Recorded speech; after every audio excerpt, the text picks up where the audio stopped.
There are a range of organizations who are here today who just introduced themselves.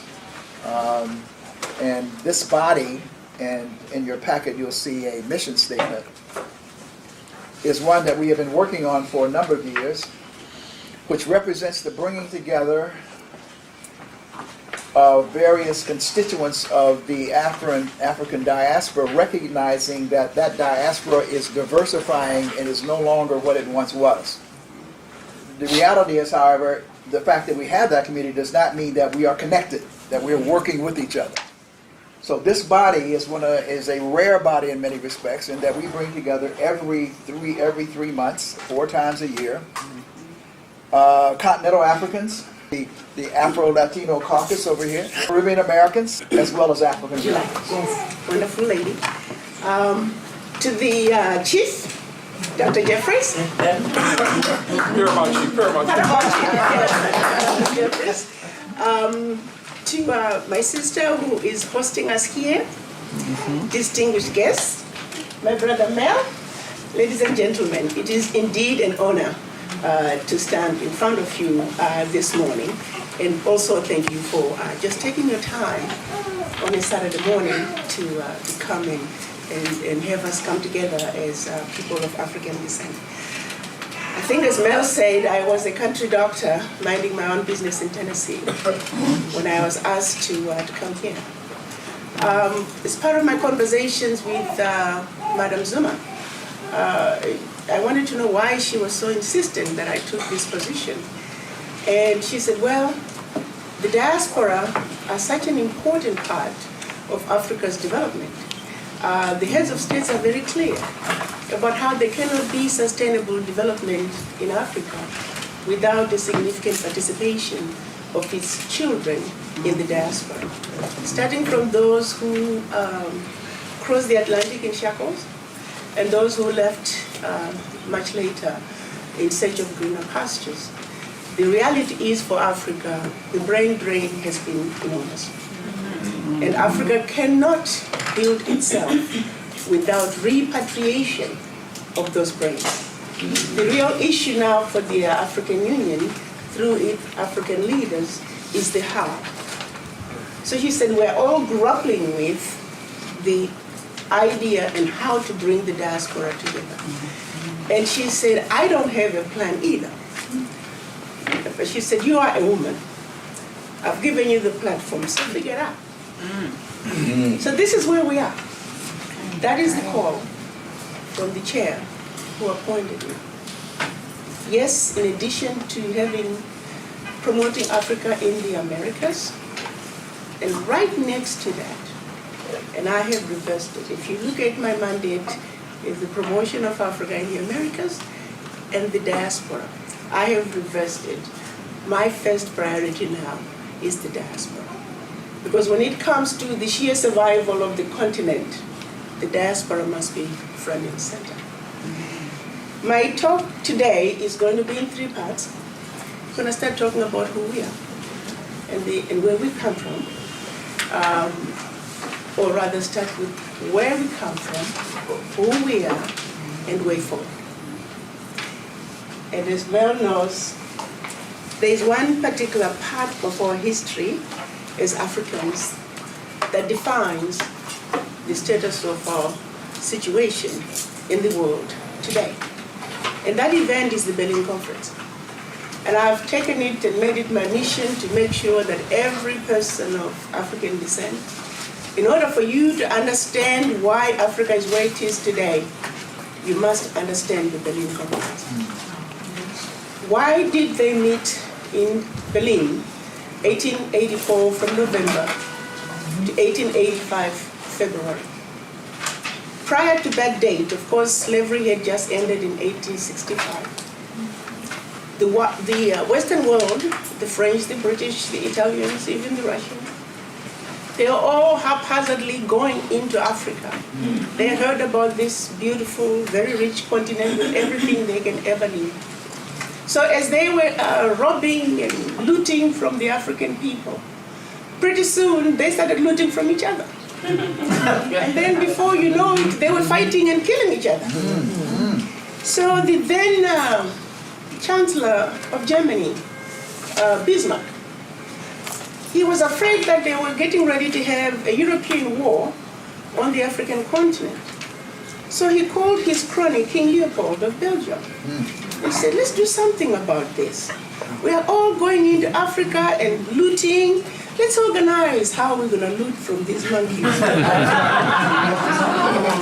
And so they called each other up and they met in Berlin.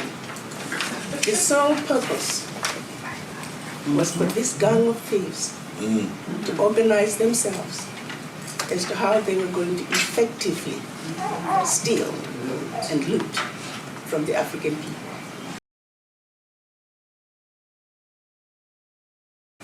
To lose. No single African country, as if we continue as individual African country, can survive. No. You see, Togo needs to negotiate with the state of Delaware. There's parity. Nigeria needs to negotiate with the state of Texas. There's parity. But as individual African countries, it is so important that we understand that the strategy that they put in place in 1894 was designed for us to forever lose. And if we should have one African country that tries to have a leg up, because we are so small, it's very easy to take us down. Before you know it, there's conflict.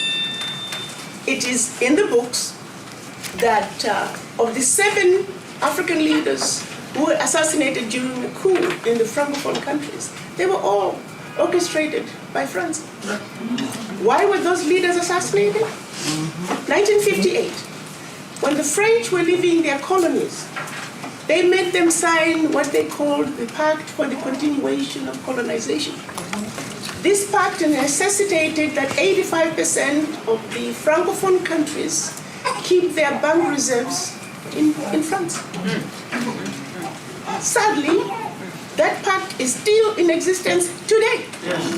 So when the leaders who were now opening their eyes and saying, this does not make sense, how can I run a country with 85% of the money that I need? And then when I try to access the remaining 85, no, only 15%. If I try to access the remaining 85 that's in the French banks, I'm treated like a beggar. You're becoming too smart.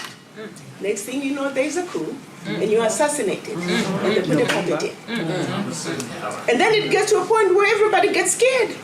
If I try to raise my voice, they can take me down one way or the other. Now we are no longer doing coups. We're having conflicts. And who are we using for the conflicts? Our young people. And all they have to say, boo, and we run. So 1964, our Pan-African leaders of the time, realizing that Berlin Conference set us on a wrong path, on a losing path, almost on a train that's going to derail. It's just a matter of when. So they met together and created what they called the Organization of African Unity.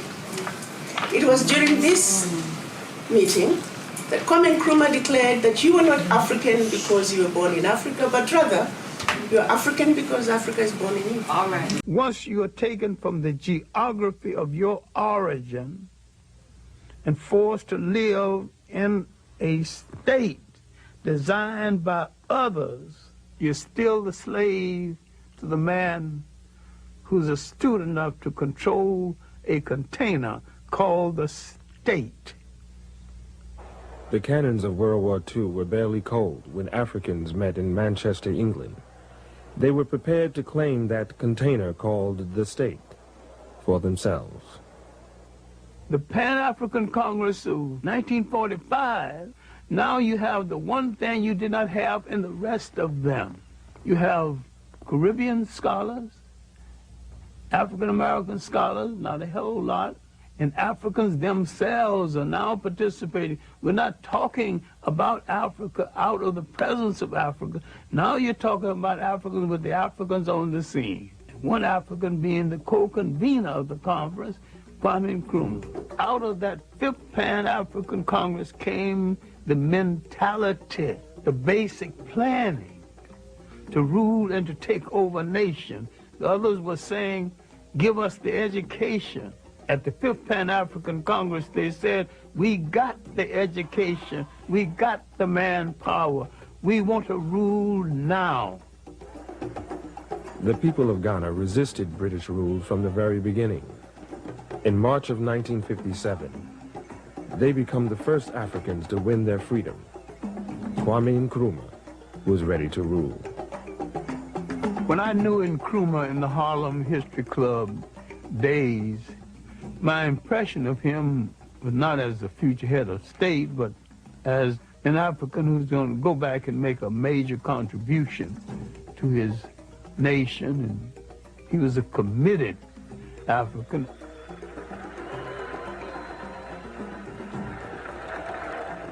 I went to Africa in 1958 because I've been promising myself I was going to get to Africa next year. That promise of myself went on for about 5 years before I actually got there. When I got there, all I had was a return ticket. I told an African who had read one of my stories in an African magazine and wrote and got my address. I said I was coming to Ghana, get me a place in a hotel for a few days, and he didn't even go to a hotel, he didn't even try. He took me to the slums of Accra, and I lived right there with him. Finally, a check that was due me from America did not arrive. When it did arrive, it bounced. So there I was, and one day, Nkrumah had gone someplace. He's coming home from a visit of state. A whole lot of people along the highway hailing his return, and so I was along with the rest of them. I was just like another African melted into the crowd. And he spotted me, and they stopped the Rolls Royce, and the motorcycle drivers pulled their guns, thought that someone was about to hurt the president, you know. his motorcade stopped, and he came out, and he said, what the hell are you doing in my country? And I just laughed. You say, you're a long way from Harlem. He looked right and said, where do you live? I said, in Jamestown. Jamestown is the slums of Accra. Still is. He shook his head and said, you sure must love Africa. But rather, you're African because Africa is born in you. All right. He also proclaimed that Africa was for the Africans and that African Union was now. The AU has since been renamed AU in 2002. Our African leaders meet twice a year to discuss issues pivotal to the continent. One then begs to ask a question. Why is it that 55 years later, the dream of a united Africa is yet to be realized? It goes back to the Berlin Conference. It is for the same reason that as you try to analyze other ethnic groups in this country, which is the melting pot, with the exception of the American Indians, everybody in this country has a primary anchor that is outside the United States. The anchor in the United States is the secondary anchor.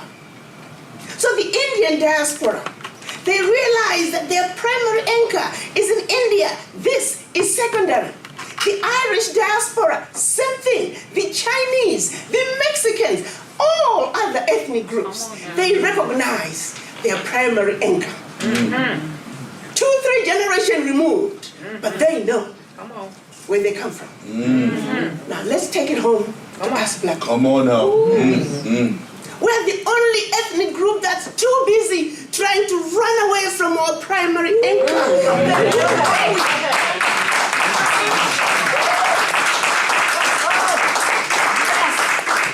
We are just floating like sails without an anchor. And until we realize that we must accept our anchor, our primary anchor, and connect with that primary anchor, there is no future for us. We shall forever be floating We shall forever be controlled. Let me take it home a little bit. Those of you who are Africans, you might take continental Africans. You might take your friend, one of your sisters, brothers who happens to be white to Africa, and they work at Walmart. Guess what happens when you go to Africa? They're put on such a pedestal. You know what I'm talking about? Simply because of the color of their skin. Why is that? Let's take two black men and put them in the same room with one white man. Guess what? The two black men are so busy trying to distance each other so they can form an alliance. Let's reverse the tables. Now, it's two white men and one black man. The two white men stick together like Superman. Somehow, we can't even trust ourselves, let alone each other. Why is that? And we are the only race that does that.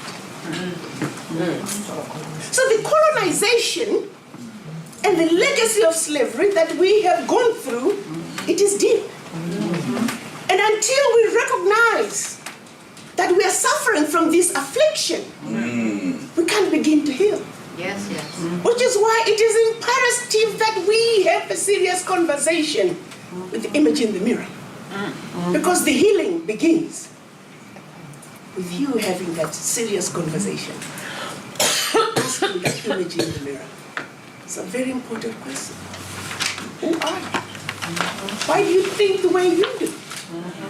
I attended a family gathering with one of my friends, African-American, and two of the family members came in dressed in dashikis. And one aunt particularly took umbrage to that.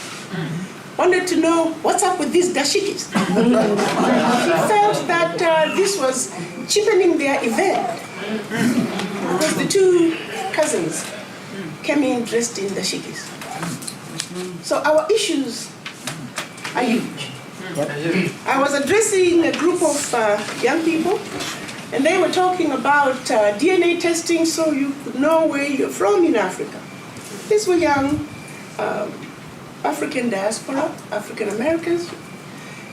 And they said, no, I'm never going to do my DNA testing, because if I do and identify where I come from, this government might just send me back. In tonight's Fox 32 special report, DNA kits called into question. They are the kind advertised on TV claiming to trace your ancestry.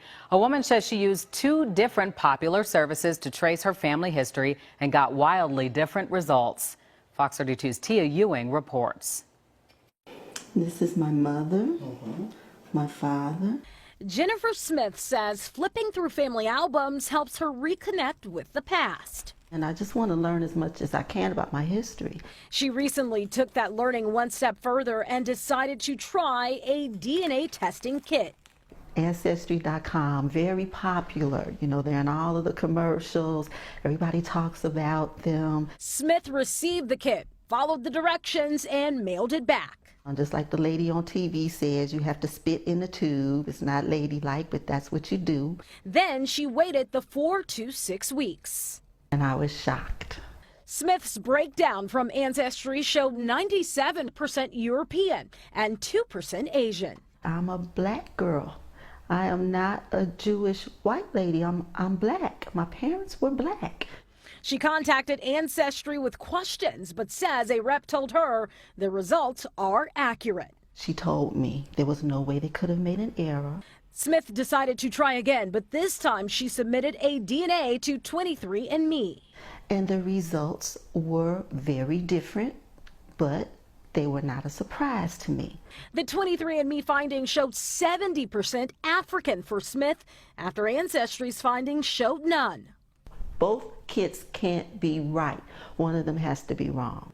These DNA tests for ethnicity are entertainment value only. William Gilliland is a biology professor at DePaul. He says DNA kits can be great for connecting family members and finding relatives, but the science for ethnicity testing isn't as concrete. There's nothing that confident for ethnicity. There's no diagnostic nucleotide. You can say this person is from Europe, this person's from Africa. So what happened in Smith's case? The simplest explanation is that one of these test results is just wrong, and the tubes got mixed up or contaminated or something. We reached out to both Ancestry DNA and 23andMe. Ancestry tells us it's incredibly unusual to find variations of this magnitude. The company says it's best guess that the tubes were mixed up before they were sent to their labs. 23andMe says because companies use different algorithms to make ancestry assignments, you can find differences when comparing tests from different companies. It's exciting to make discoveries like this, but if they're not true, it's heartbreaking. Tia Ewing, Fox 32 News. We have a lot of work to do. We have some serious work to do.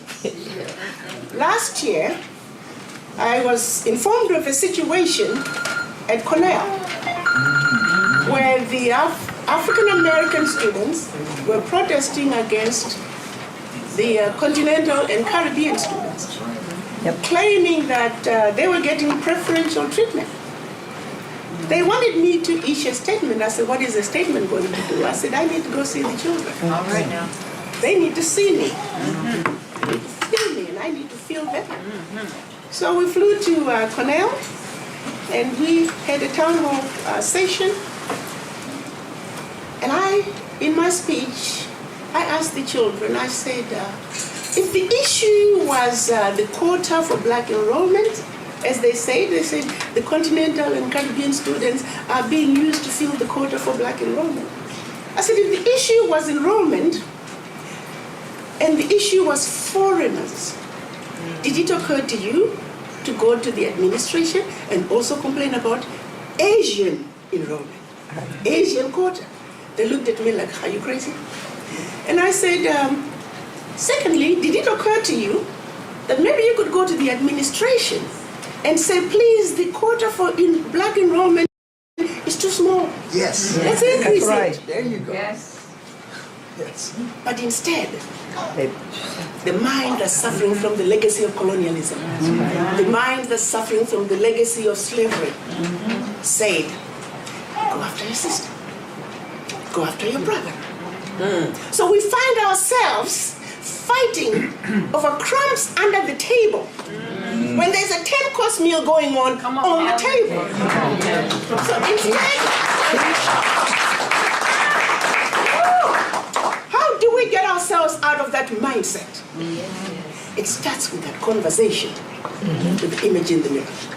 And when it comes to our children, we have a responsibility to let them know that you're not in a good place, that your thinking is in the wrong lane.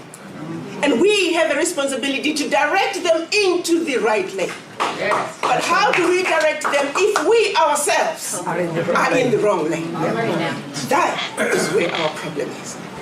The question I have is, as diaspora, some of the most, I like to say, beautiful, intelligent, sophisticated, highly adaptable, and totally indestructible people I know.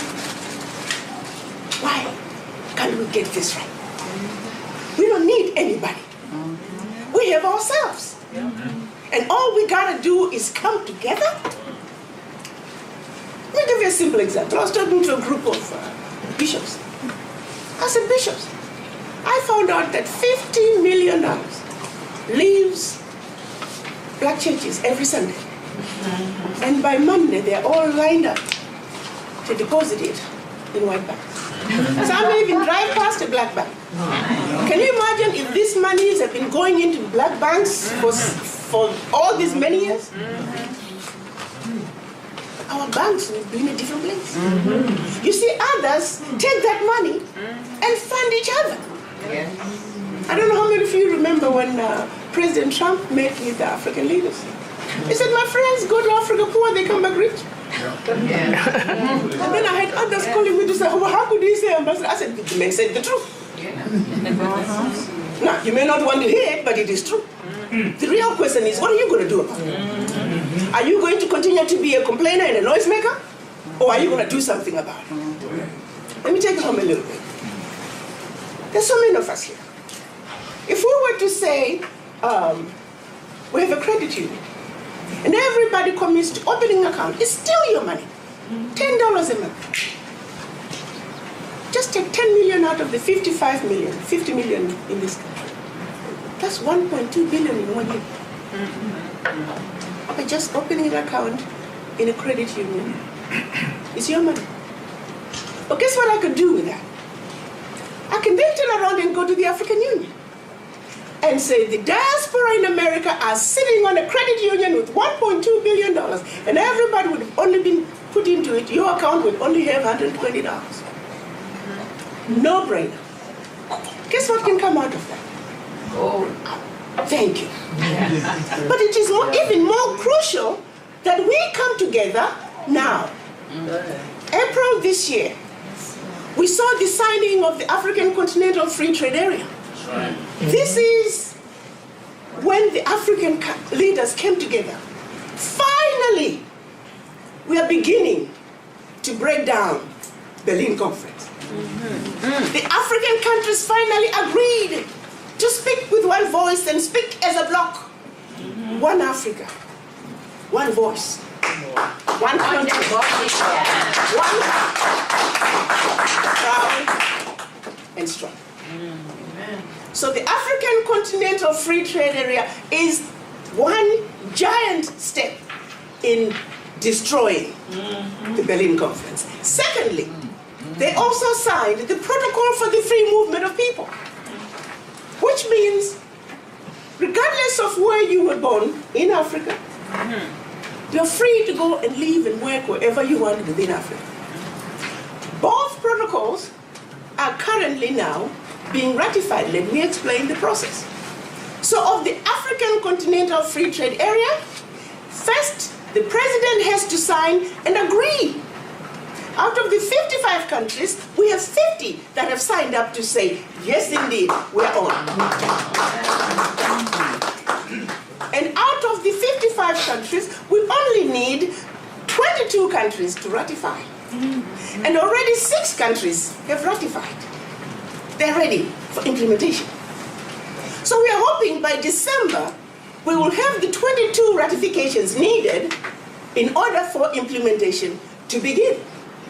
How is the implementation being done? Already, regionally, east, west, north, south, and central, we have regional customs units.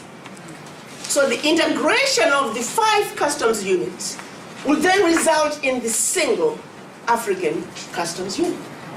Plus many other areas that are being looked at, because you can't have a successful African Continental Free Trade Area if people have to keep changing money from one border to the other. So this is all background work that's being looked at. So when the process of implementation comes, Afri-Exim Bank is working on that. They say we must have a single African currency. Otherwise the Continental Free Trade Area is not going to succeed. The protocols for the free movement of people, over 30 countries, heads of states have signed. We only need 15 countries to ratify, and already 2 have ratified. By ratification, that means the president has agreed in principle, yes, I want my country to participate in this. Then he goes back home and put this through parliament to sign off. Both are supposed to be completed by December. I'm saying this to say, your Africa is changing. Everybody else is watching and strategizing on how to get into Africa when this happens. And we're the only ones who are not strategizing. And I'm sure when the others are flooding, they are already flooding into Africa, we will continue to complain. I'm here to tell you that in spite of the exploitation that has gone on in Africa for centuries, guess what? They've only tapped maybe 10%. Africa is extremely undervalued. Yes. I'm here to remind you that you are descendants of the original continent.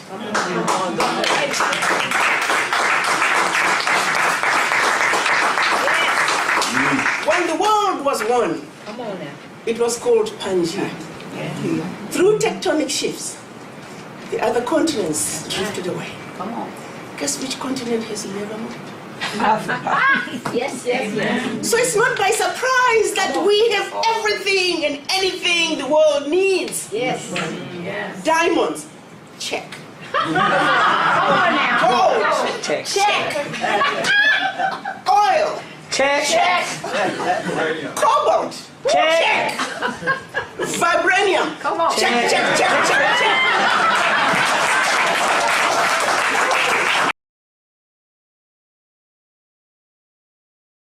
Vibranium, Come on. check.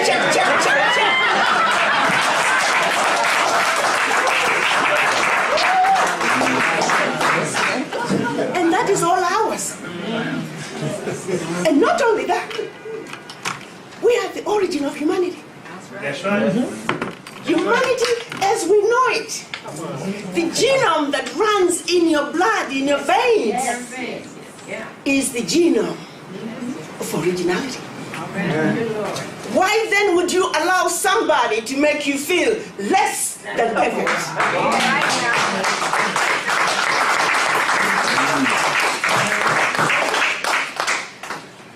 The pigment of ours, the melanin, that seems to scare some. It's original.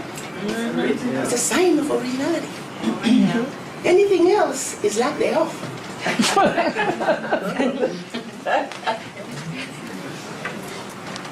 So I'm here to say, my brothers and sisters, you are descendants of an amazing continent.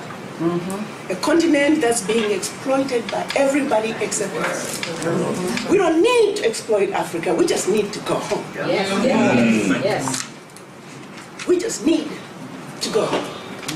They've done a great job of painting our continent as a diseased and dying continent. Well, if it is so diseased and dying, why are you going there?